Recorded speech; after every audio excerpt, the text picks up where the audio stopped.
Hey everyone, welcome back to this YouTube channel. This is Simav here. Class 10th SST का part देखेंगे। यहाँ पर SST का हमारा पॉलिटिकल साइंस रहेगा। याद रखेंगे ये बात, पॉलिटिकल साइंस के 20 मोस्ट एक्सपेक्टेड MCQs रहेगा जो चैप्टर 2 से लिया गया है।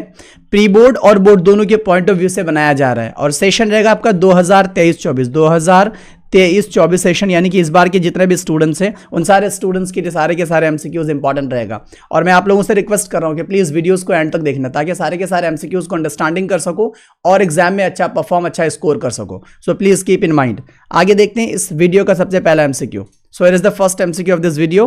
क्या बोल रहा है? The union list includes subject such as, यानी कि संघ सूची में यूनियन लिस्ट में आपके कौन कौन से सब्जेक्ट हैं उसको यहाँ पे क्या करनी है, टिक करनी है। 4 ऑप्शन दे रखे हैं आपको, इन चारों ऑप्शन में सारे के सारे सब्जेक्ट्स हैं, वो डिसाइड करने की कौन कौन से यूनियन लिस्ट में है और कौन यूनियन लिस्ट में नहीं है। तो उससे पहले मैं आपको बता दूं, जितने भी सब्जेक्ट्स हैं इंडियन कॉन्स्टिट्यूशन में, ठीक है, सारे के सारे सब्जेक्ट्स को 3 कैटेगरी में डिवाइड किया गया है, 3 लिस्ट में डिवाइड किया गया है। एक तो है यूनियन लिस्ट, दूसरा है आपका स्टेट लिस्ट, तीसरा है आपका कंकरेंट लिस्ट, जो आप ऑलरेडी क्लास में पढ़ चुके हो। जो अगर नहीं पढ़े हो तो प्लीज चैप्टर को जाकर एक बार रिविजन कर देना, आपको समझ में सारी चीजें आ जाएंगी। तो ऑप्शन देखते हैं यूनियन लिस्ट का क्या क्या दे रखा है। सबसे पहला ऑप्शन है education, forest, trade unions, marriages, adoption and succession. दूसरा बोल रहा है police, trade, commerce, agriculture and irrigation.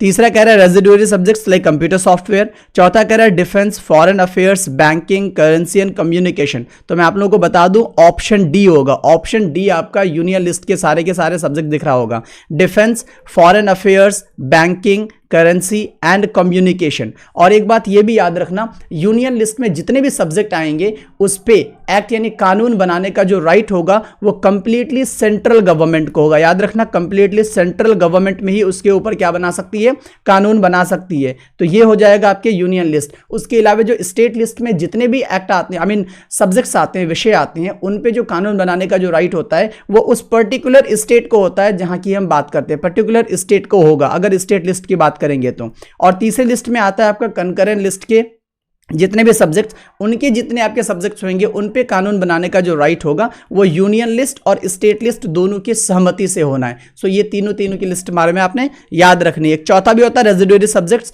वो हम आगे देखते हैं। चलिए नेक्स्ट क्वेश्चन पे। सो here is the next question.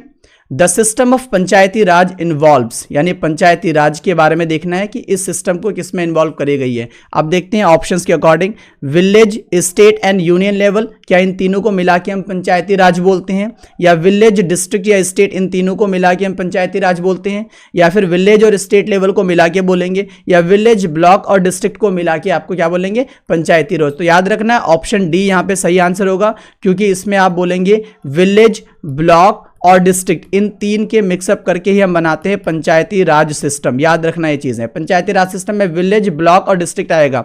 देखो फर्स्ट ऑप्शन में यूनियन घुस रहा है जो कि नहीं होगा, स्टेट भी डाला गया जो कि नहीं होना है, और सेकंड ऑप्शन में स्टेट डाला गया इस वजह से नहीं होगा, और थर्ड में भी आपका स्टेट डाला गया जो कि नहीं होना है। तो ऑप्शन डी हो जाएगा विलेज, ब्लॉक और डिस्ट्रिक्ट, यानी कि गांव, ब्लॉक और जिला स्तर, ये 3 मिलाकर के आपका बनता है पंचायती राज व्यवस्था। ये चीज याद रखोगे आप।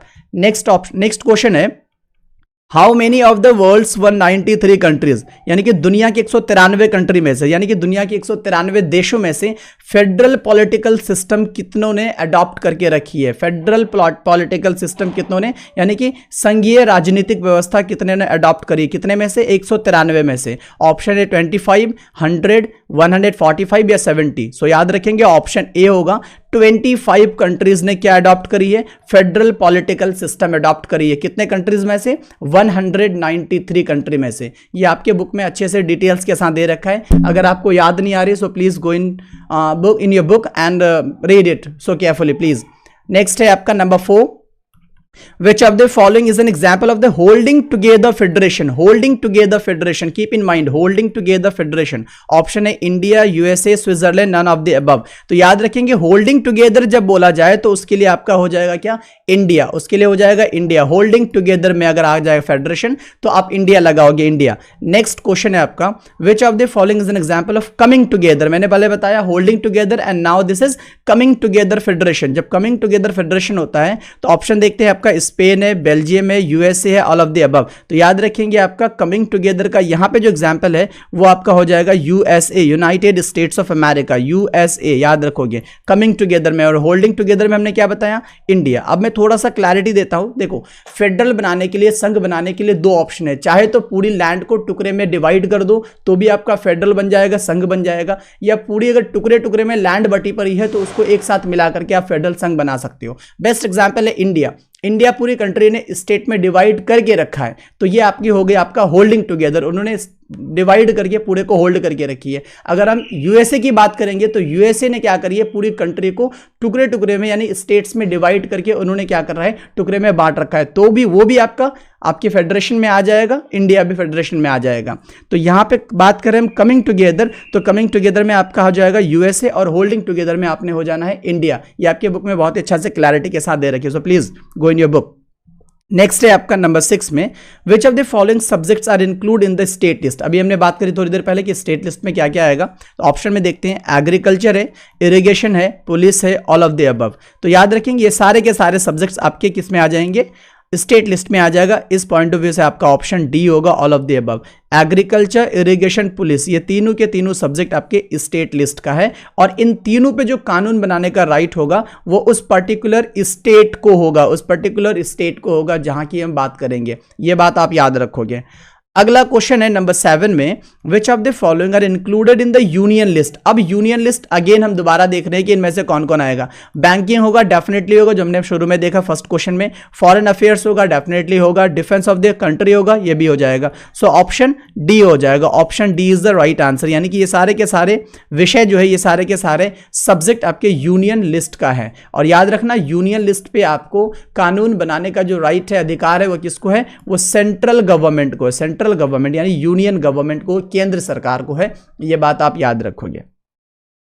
अगला question number 8, if there is a conflict in the laws made for the subjects in the concurrent list, यानी कि अगर कंकरेंट लिस्ट की बात करें, उसके किसी भी सब्जेक्ट में कानून बनाने के लिए अगर क्या हो जाए, कोई कॉन्फ्लिक्ट हो जाए, कोई विरोधाभास हो जाए, कोई टेंशन हो जाए, then the decision made by dash will prevail. तो किसके द्वारा लिया गया निर्णय, किसके द्वारा लिया गया डिसीजन क्या होगा, आपका मान्य होगा, उसको माना जाएगा। अगर कंकरेंट लिस्ट में, क्योंकि कंकरेंट लिस्ट में आपके स्टेट और आपके सेंट्रल गवर्नमेंट दोनों के सहमति से ही आपकी क्या बनती है, कानून बनती है। बट किसी वजह से, आप जस्ट एग्जांपल मान लो, किसी वजह से कोई कॉन्फ्लिक्ट हो जाए, कोई टेंशन पैदा हो जाए, तो उस कंडीशन में किसका डिसीजन माना जाएगा, स्टेट गवर्नमेंट या सेंट्रल गवर्नमेंट का। तो याद रखेंगे ऑप्शन है स्टेट गवर्नमेंट का भी, यूनियन गवर्नमेंट का भी है, तीसरा में प्रेसिडेंट को भी डाल दिया गया, और चौथे में ऑल ऑफ द अबव बोला जा रहा है। तो याद रखेंगे इस कंडीशन में सेंट्रल गवर्नमेंट या यूनियन गवर्नमेंट या केंद्र सरकार या संघ सरकार का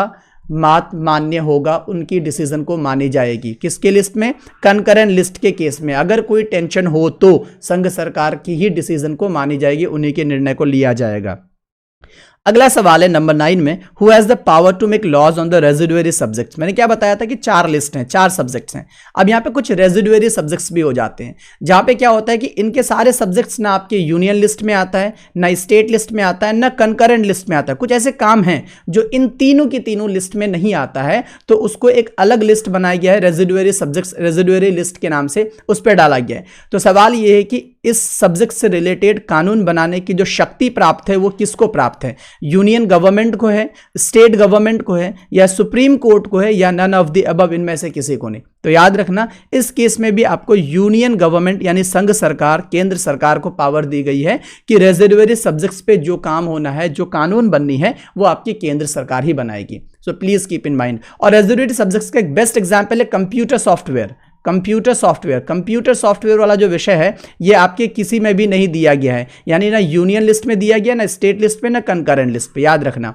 तो ये वाले अलग लिस्ट बनती है रेजिडुअरी सब्जेक्ट्स, कानून बनाने का अधिकार यूनियन गवर्नमेंट को।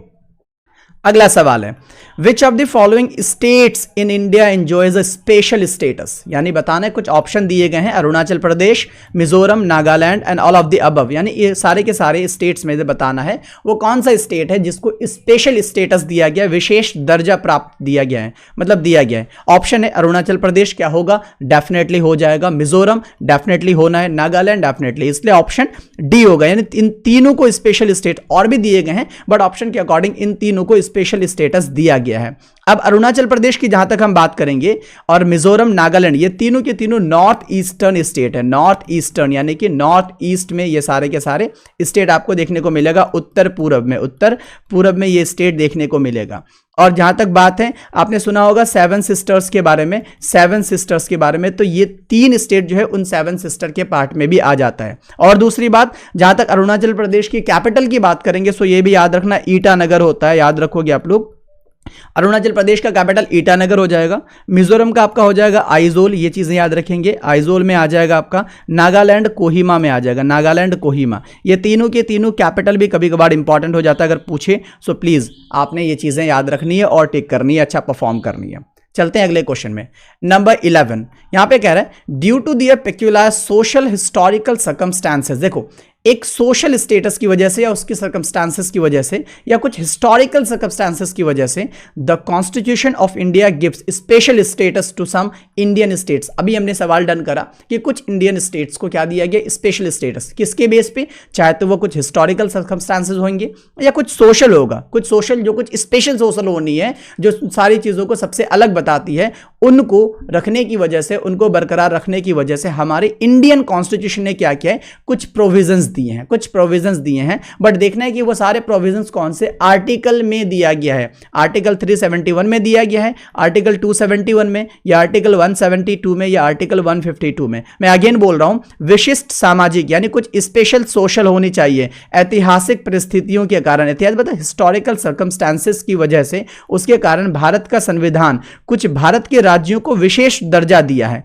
तो वो सारे के सारे प्रावधान कौन से, अनुच्छेद कौन से आर्टिकल में है? तो याद रखेंगे ऑप्शन ए होगा, आर्टिकल 371 में दिया गया है।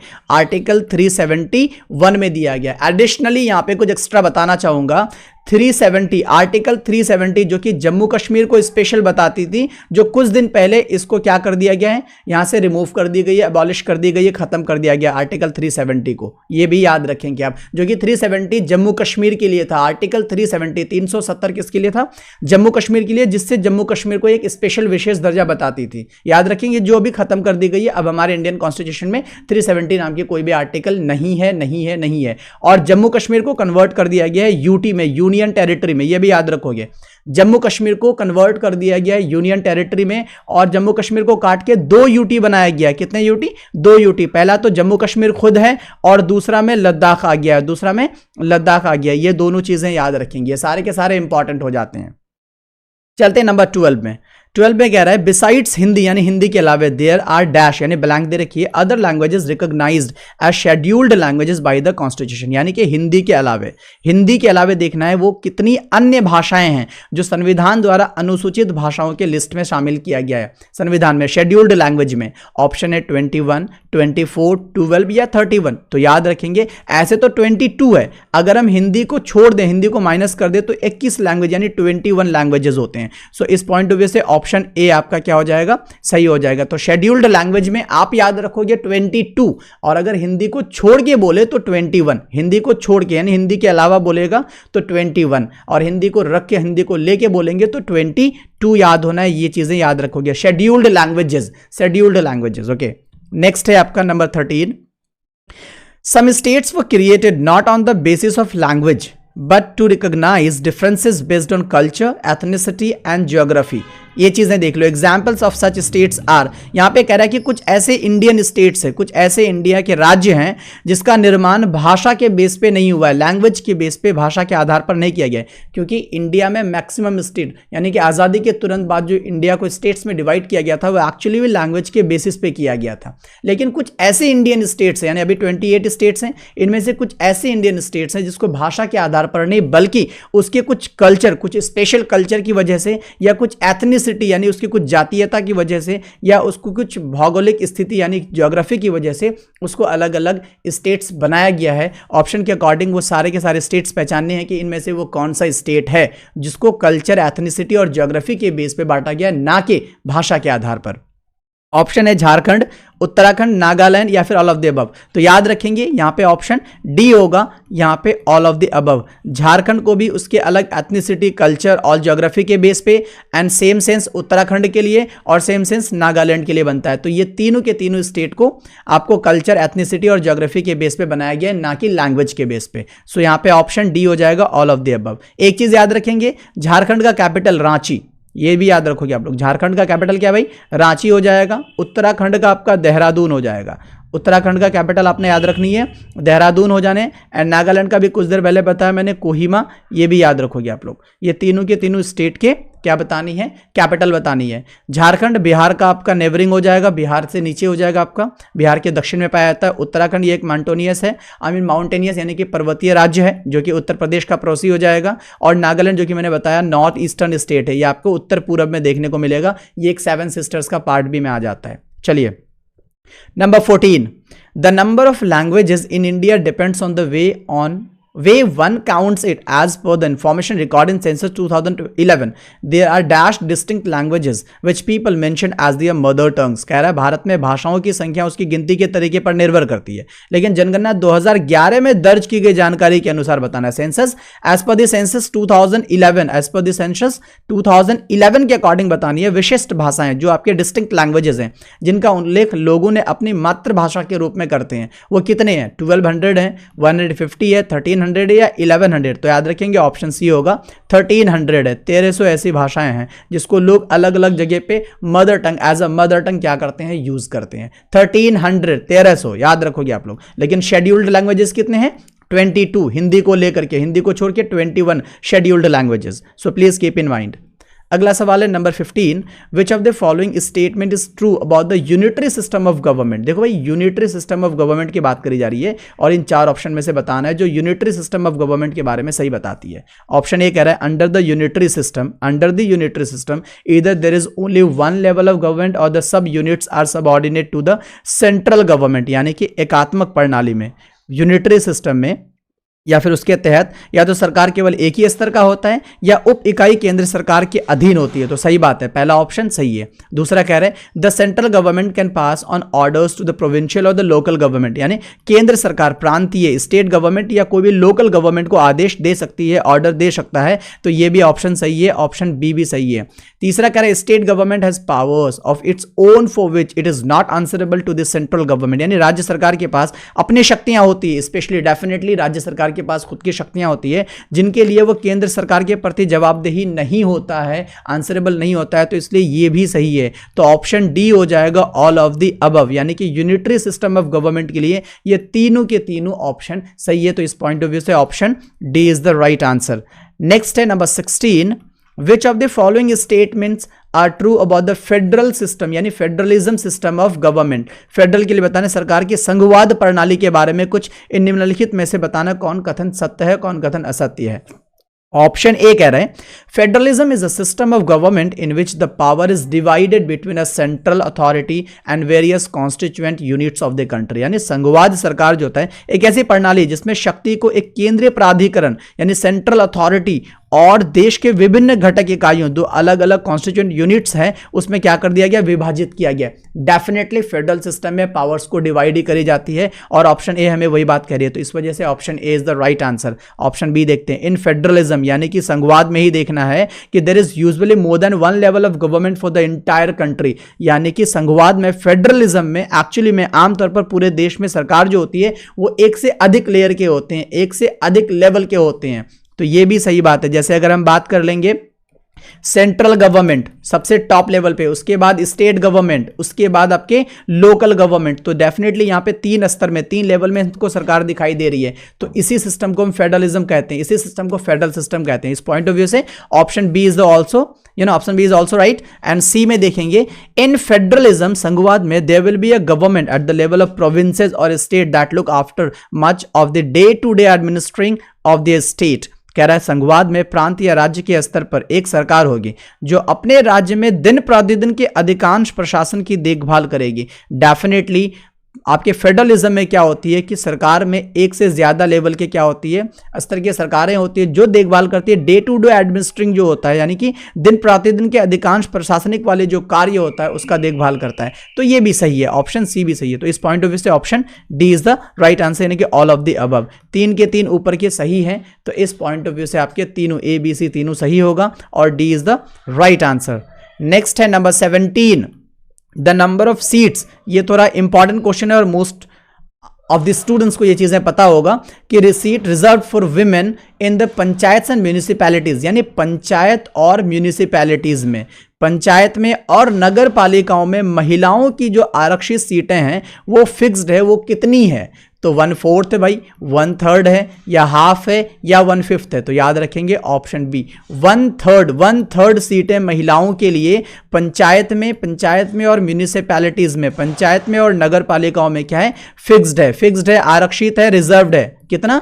1/3 ये चीजें याद रखोगे। नेक्स्ट है number 10, subjects like computer software comes in the union list, concurrent list, state list और रेजिडुअरी लिस्ट। यानी कि कंप्यूटर सॉफ्टवेयर एक सब्जेक्ट, हमने कुछ देर पहले भी बात करी। कंप्यूटर सॉफ्टवेयर की अगर हम बात करते हैं तो ये किस लिस्ट के अंतर्गत में आएगा?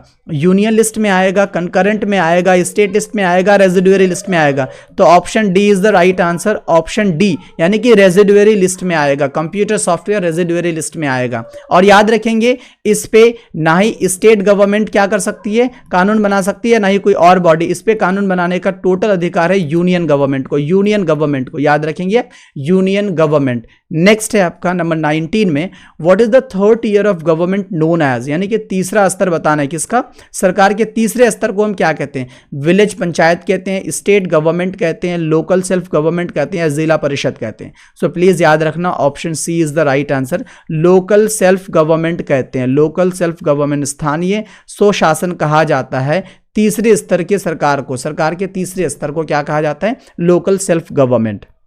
Okay, here is the 20th question, यानी कि इस वीडियो का लास्ट क्वेश्चन है, which level of the government in India has the power to legislate on their residuary subjects, यानी कि भारत की किस स्तर की सरकार को अपशिष्ट, यानी ये हम पहले डील कर चुके हैं, फिर दोबारा से है सवाल, यानी अपशिष्ट विषयों को यानी कि रेजिडुअरी सब्जेक्ट्स को कानून बनाने की शक्ति किन को प्राप्त है? तो याद रखेंगे यूनियन गवर्नमेंट को प्राप्त है, स्टेट गवर्नमेंट को प्राप्त है, या लोकल सेल्फ गवर्नमेंट को प्राप्त है, या बोथ ए एंड बी, यानी यूनियन और स्टेट दोनों को प्राप्त है। याद रखेंगे जैसे हम बात करते हैं रेजिडुअरी सब्जेक्ट्स का, तो इसके लिए सेंट्रल गवर्नमेंट को ही, यानी कि यूनियन गवर्नमेंट को ही इस पे कानून बनाने का अधिकार प्राप्त है, और इसके अलावा किसी को भी, ना ही लोकल सेल्फ गवर्नमेंट को, ना ही स्टेट गवर्नमेंट को। यह सिर्फ और सिर्फ प्राप्त होगा किसको? संघ सरकार को। किसको? संघ सरकार, केंद्र सरकार या यूनियन गवर्नमेंट, सेंट्रल गवर्नमेंट, जो भी कर लो, सबको एक ही बात है। ठीक है, तो याद रखेंगे संघ गवर्नमेंट यानी संघ सरकार को रेजिडुअरी सब्जेक्ट्स के ऊपर कानून बनाने का टोटली अधिकार है। होप कि आपको सारे के सारे क्वेश्चंस अंडरस्टैंडिंग